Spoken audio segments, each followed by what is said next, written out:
NCIB times ಮೀಡಿಯಾಗೆ ಸ್ವಾಗತ. ನಾನು Darshan Hunsur. DCM DK Shivakumar ದೆಹಲಿಯಲ್ಲಿ ಸಿಎಂ ಕುರ್ಚಿಯ ಚದುರಂಗದ ಆಟ ಆಡೋದಕ್ಕೆ ಹೋಗಿದ್ದಾರೆ. ದಿಲ್ಲಿಯಲ್ಲಿ ಸಂಡೇ ವೆದರ್ ಚೆನ್ನಾಗೇ ಇದೆ ಅಂತ ಹೇಳಿದರು. ಆದರೆ ಸಿಎಂ ಕುರ್ಚಿ ಆಟಕ್ಕೆ ದೆಹಲಿಯ ವೆದರ್ ಸಹಕರಿಸಿಲ್ಲ ಅಂತ ಅನ್ನಿಸ್ತಾ ಇದೆ. ಮುಂದಿನ ತಿಂಗಳಿಗೆ ಕ್ಲೈಮ್ಯಾಕ್ಸ್ ಮುಂದೂಡಿಕೆ ಮಾಡಲಾಗಿದೆ.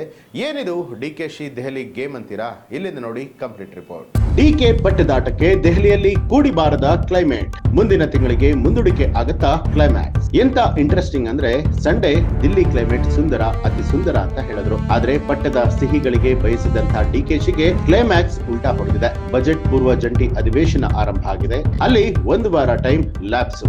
ಅಲ್ಲಿಗೆ ಸಿಎಂ ಕುರ್ಚಿ ಕಸರತ್ತು ಮುಂದಿನ ತಿಂಗಳಿಗೆ ಮುಂದೂಡಿಕೆ ಮಾಡದಂತಾಯ್ತು. ಒಂಥರ ತಾಳ್ಮೆ ಸಂಯಮದ ಪರೀಕ್ಷೆಯ ಕಾಲ. ಮಾಯಾ ಜಿಂಕಿಯ ಮಹಾಬೇಟೆ ತಪ್ಪಿದಂತ ಹಳಹಳಿ ಡಿಕೆಶಿಯ ಮನದಲ್ಲಿ ಹೊಯ್ದಾಡ್ತಾ ಇದೆ. 4 ದಿನ ದಿಲ್ಲಿಯಲ್ಲೇ ಠಿಕಾಣಿ ಹೂಡಿದ್ರು ಕೂಡ ಆಸೆಗಳು ಕರಗಿ ನಿರಾಸೆಗೆ ದೂಡಿದಂತೆ ಕಾಣ್ತಾ ಇದೆ. ಶುಭ ಸುದ್ದಿಯ ನಿರೀಕ್ಷೆಯಲ್ಲಿ ಇದ್ದಂತಹ ಡಿಕೆಶಿಗೆ ಒಲವಿನ ಪೂಜಾ ಫಲ ಸಿಗಲ್ವೋ ಏನು ಅನ್ನುವಂತ ಡೌಟ್ ಕೂಡ ಕಾಡ್ತಾ ಇದೆ. ದಿಲ್ಲಿಯಿಂದ ರಿಟರ್ನ್ ಆದ ಕಾಂಗ್ರೆಸ್ನ ಕನಕನಿಗೆ ವಾರದ ಅಧಿವೇಶನ ಅಡ್ಡಿಗೆ ತಳ್ಳಿದೆ. ಕರ್ನಾಟಕ ಸಿಂಹಾಸನ ಪಟ್ಟ ಗಿಟ್ಟಿಸಿಕೊಳ್ಳೋದಕ್ಕೆ ಶರಪಂಜರ ಹೆಣೆದಂತ ಚತುರ್ದಶ ವಿದ್ಯಾಪಾರಂಗತ ಕೆಪಿಸಿಸಿ ಕಟ್ಟಪ್ಪ.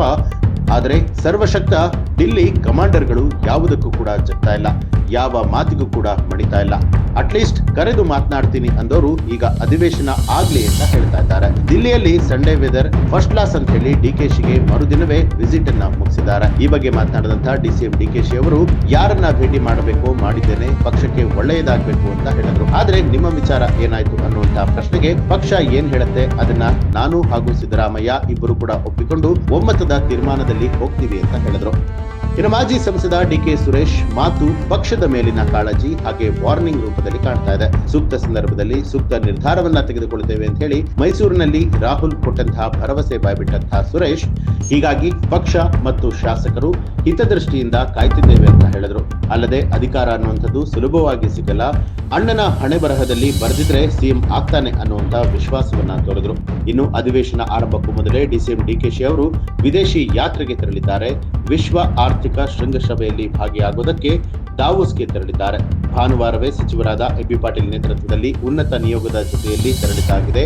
ಆದರೆ ಡಿಕೆಶಿ ತಮ್ಮ ವೈಯಕ್ತಿಕ ರಾಜಕೀಯಕ್ಕಾಗಿ ವಿಳಂಬವನ್ನ ಮಾಡಿದ್ರ ಅನ್ನುವಂತಹ ಚರ್ಚೆ ಕೂಡ ಹಬ್ಬಿದೆ. ಒಟ್ಟಾರೆಯಾಗಿ ಸಂಕ್ರಮಣದ ಶುಭ ಫಲದ ನಿರೀಕ್ಷೆಯಲ್ಲಿದ್ದಂತಹ ಡಿಸಿಎಂ ಇನ್ನೆಷ್ಟು ದಿನ ಕಾಯೋದು ಅನ್ನುವಂತಹ ಚಿಂತೆಯ ಗೆರೆ ಹಣೆಯ ಮೇಲೆ ಎಳೆದಿದೆ.